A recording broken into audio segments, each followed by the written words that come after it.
Y'all, it look like Stacey Dash want to be black again, but what we gonna do? Because I thought we already gave her black card to Justin Bieber. So at the end of the day, regardless of whatever, is we gonna give her a probationary period to see if she really got it. Stacey Dash is 60 years old. She back black. And she is still very good looking. For 60? The dance moves may need a little work. And a lot of people who know Stacey Dash and what she was doing in the 90s and how much support that she was getting from the black community, especially when she was in movies like Mo Money with Damon Wayans, and also movies like Clueless, movies that were a part of the culture, and she was widely accepted as a part of the culture. I mean, everybody loves Stacey Dash. I know that I did. I talked about that a long time ago. Like Stacey. Yeah, if you ever see Kanye video, and we up in our phones. Hey, pencil racist, son. Dash was fine. And then after she had that baby with like Christopher Harris, and there was some alleged That's Christopher Williams abuse from some of her mates, and we don't really know how true that is because we don't know who did it, but for whatever reason, Stacey Dash just stopped dealing with black men. And then Stacey Dash went and got married to not one, not two, not three, but 4 different white men. Because she went white all the way, full time. And among these marriages, Stacey Dash started to work for Fox News and would have certain explosive takes. She went completely white. When you go over to Fox News, that's when you pledge your allegiance. Saying that there should be no black history, blaming black people for all their problems. And largely the contract didn't get renewed for Fox. I believe it was 2015 or 2017, one of the years there. Because she did her job. She did her job. She came in, she said F black people, and she rolled out. It was like, thank you very much. We appreciate you, Miss Dash. Now Stacey Dash is just back on the market as a reformed Christian or Catholic. As she says, she loves Jesus. She has her little nervous breakdowns and things like that. She do? But this latest video that people are talking about with her looking like the roundaway girl got everybody talking. She says Stacey Dash trying to rebrand as a black woman. Just because she got braids, that don't mean that she tried to rebrand as a black woman. She could have went to Jamaica. They braid up everybody's hair down there.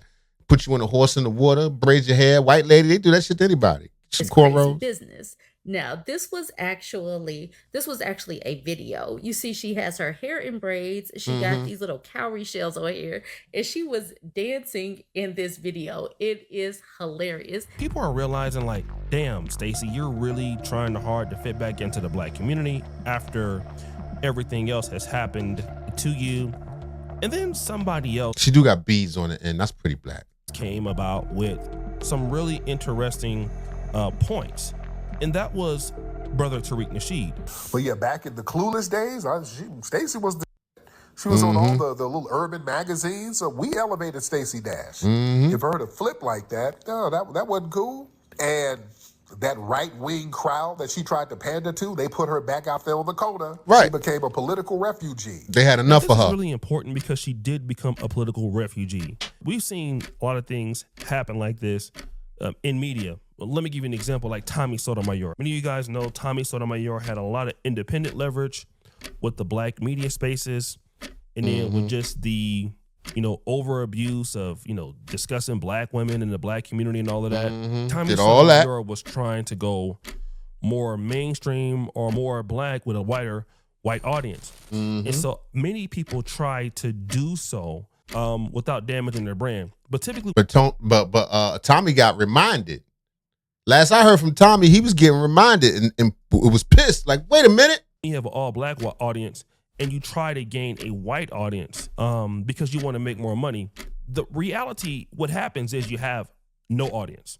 And the people who have really been, let's say for the last decade or 15 years that are still going and still doing well, you want to talk about the Tariq Nasheeds, you want to talk about the Corey Holcombs, you want to talk about the Dr. Umar Johnsons, to a certain point, Dr. Boyce Watkins. It's because they don't stretch too wide with their audience. If they try to do that, then you end up being a person in conflict, like, let's say, a Godfrey. He's experiencing that right now. He's trying to expand his audience too wide. And when you expand your audience too wide, what happens is the mechanism of the thought process has to change to accommodate everybody. It's very difficult to support the Black American ideological front and then at the same time lean into the corporate pan-Africanist front. It's very difficult to do so. And then so what happens is you can lose. You can't serve two masters. Is that what you're trying to say, O'Shea? I would imagine if a person is their true selves, what am I talking about? I'm about to say some philosophical. Everybody's trying to pander to their audience. I try not to. We get cut. Maybe we would grow better if I did. I'm the type of person I can agree. I can feel this way on one issue and a different way in another issue. I could dislike what someone has done in the past, but then still currently be able to hear out their sensibilities today. You know, I can't live in a box that's exclusionary and these are the rules and anything that goes other than this in my thought process. I'm open to many different ways of thought, though still pro-Black, because I don't even care about most of this stuff, nigga. I'm trying to talk to you niggas. My point is,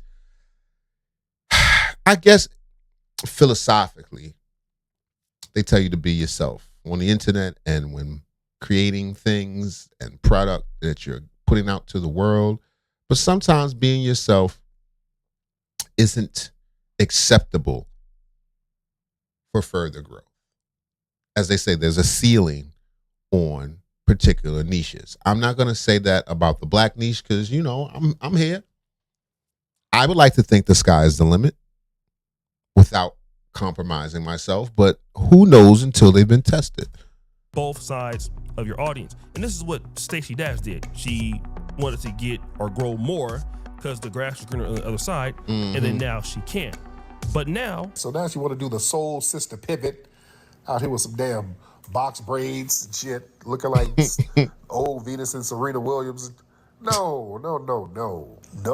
She's trying to... She got a lollipop, Tariq. Hey, brothers, I'm still available. She's trying to catch before she get so old where she can't catch no more. She's 60. The clock is ticking. So she's thirst trapping heavy. She's trying to get saved before that door closed. She's trying to get one more romp to getting saved because the zaddies weren't saving her. You understand? Now she's trying to let Black men know that I'm still available. Okay? Is that what cornrows mean? I'm still available? Cornrows on a white girl definitely mean that. Cornrows on a Stacey Dash, I guess. Okay, I guess. I'll take that.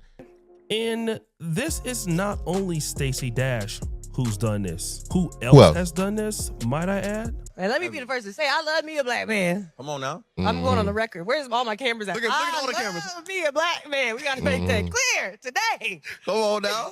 The show called for the fellas. Yes. Give some advice to Black men. How can we show up better for Black women? Black men have to do a better job at protecting Black women at all costs. I've said this before, but protection can show up in so many different ways. You know what I mean? Whether that's just like calling the homegirl and checking in on her and making sure that she's good. You guessed it. Kayla Nicole has also done this, even though she was... There can be no protection without authority. I'm just saying. I'm not going to go off on a tangent. I'm just saying, ladies, if I'm going to protect you, you got to listen to what I'm going to say. Got to listen to me. Police are there to protect you. They say go out the door. You got to go out the door. You can't sass the police. You can't sass your hero. If you want to be protected, that person must have authority. But I don't think y'all got that part of the message. But I digress. With Travis Kelce, she decided that, you know what, guys? I'm back on the market. The white guy or the white athlete has actually went and replaced me. And in the case and married the F out of Taylor Swift of Travis Kelce, he was able to get Taylor Swift and get married to her. He was tired of rocking fades. And he was with, her for all these years and couldn't get anything out of it. So yeah, guys, I'm looking for the Black men and how can they support and build for us? Unless you said protect. But then Tariq said something that was important. Require them, the dominant white society. They need them to be aesthetically non-threatening. They need a mammy, desexualized, who's designed to comfort white society and serve the household without threatening the white woman's position. See, Stacey Dash was too damn cute for them conservative crowds. She looks too good. Them white women weren't having that. Them white women Tariq going to something. And listen, y'all, I don't hate Tariq either. First of all, I don't hate anybody. People always talking about, y'all just a bunch of haters, blah, blah, blah. Like I said, I can take one issue at a time. I can disagree with Tariq on something else and agree on him with this. That's how it works. If we all agree on everything, we'd be the same person. Tired of y'all. Anyway. Said, oh, hell no, get this out of here. So he said something really that I wasn't thinking about. Like, somebody like Stacey Dash was too attractive to be over with Fox News. She was more attractive than the other female hosts there. Again, I never thought about it like that. That could be also the case. The biggest case for me, and that could be a very good one. But the main case is that you left what you had for something that you thought that you can get. And what I've learned in social media for all of these years, the 11th year that I've been making YouTube videos, is appreciating the leverage in your community. And many times we fail to do that. As blacks, I've seen this with brothers and sisters in the African community. There was a brother, his name is Deo. I forgot the YouTube channel. Deo! Maybe I can find it here, but he made a very good video about how Nigerians and many Africans who are bank managers, they're in an emerging market, they have all the opportunities in the world. And what happens with those particular people is they get an opportunity to go over to Canada or the United States. Now, the United States does have opportunities, but you are leaving your leverage where you own your ecosystem.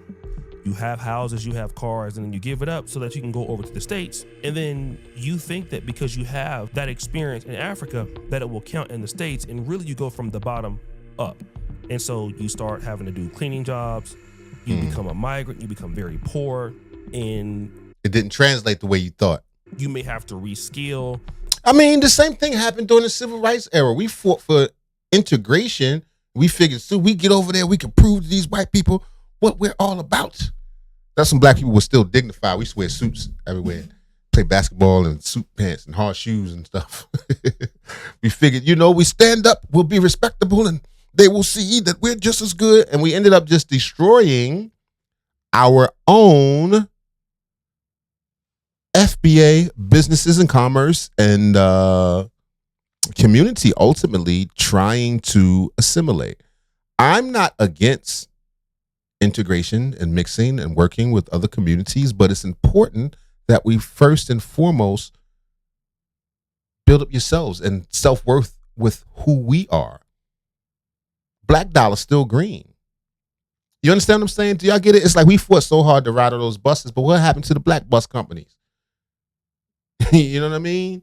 We worked so hard to go to these schools, but what about what's now happening to HBCUs? And I understand that this is 50 years later, but if you've been to Howard lately, it's like 50-50. It's like, oh, okay, I guess HBC what? There's nothing wrong with, I guess we didn't understand that back then, because from the outside looking in, it just appeared that everything that those other people had was better. Now, and we wanted a piece of it, as opposed to reinforcing and reinvesting in ourselves and making what we have competitive. It's a different mindset, and it's one that was not encouraged in the oppressor's structure and planning. It wasn't encouraged. Here we go. We have to reschool, and now if you ever want to come back to the continent, it's going to be a little bit more difficult, and you literally lost all that leverage. And this is true for most of us in the black community. We think that our community doesn't have anything, and meanwhile somebody else is coming in your community every day, whether that person is a Arab or a Lebanese or Chinese, Hispanic, and they see the value in what you have. But the Set up problem shop. is that fundamentally we don't see the value in what we have. But that's partially because of the trick that was played on us. We don't feel the value in who we are, let alone what we have. If you don't see the value in yourself, if we've been conditioned to be a permanent underclass for generations, literally bred into us, it's going to be difficult to then appreciate our dollar and our spending power collectively. That's a lofty goal. We have to first appreciate and love ourselves and remove ourselves from the identity that was placed upon us. I don't want to go too far. It's supposed to be a comedy show. I'm supposed to be. I ain't trying to teach on you niggas tonight. Here we go. And so when we don't, they come in and then they see it and then they benefit. And then you end up covering territory in a foreign place trying to get on. And then you're never really accepted. And once they get what they want from you, they boot you out the door. And this is what's going on with Stacey Dash. And now that she found out that she has absolutely no leverage, well, let's come back to the community that I have some leverage with. And let me just kind of virtue signal that. Because you had some leverage with a long time ago. What are you gonna do? You gonna get back in the black movies and be the cutie pie? Is that what you're thinking? I'm willing to be, This is Dame Dash's cousin too. Don't forget this. Hey, I'm willing to go back black again. This is no different than Kayla Nicole and some of the other folks. But I just want people to understand and appreciate what you have. Even the African brothers. You living in the States. You got opportunities to buy land. I know it's be some problems and stuff like that, but you can have what you have on the continent, man. Like nobody can take that from you. You can start farms and start business. Don't start that. Don't start that. Yes, they can take that from you on the continent. What are you talking about? They chop people up, take stuff from people all the time on the continent. Don't start that. I know you like Africa. No, shout out to my African brothers. I'm just saying. Anyway, next story. Mic check. If you like that video and you want to see some other dope videos, check out this one. We worked hard on it for you.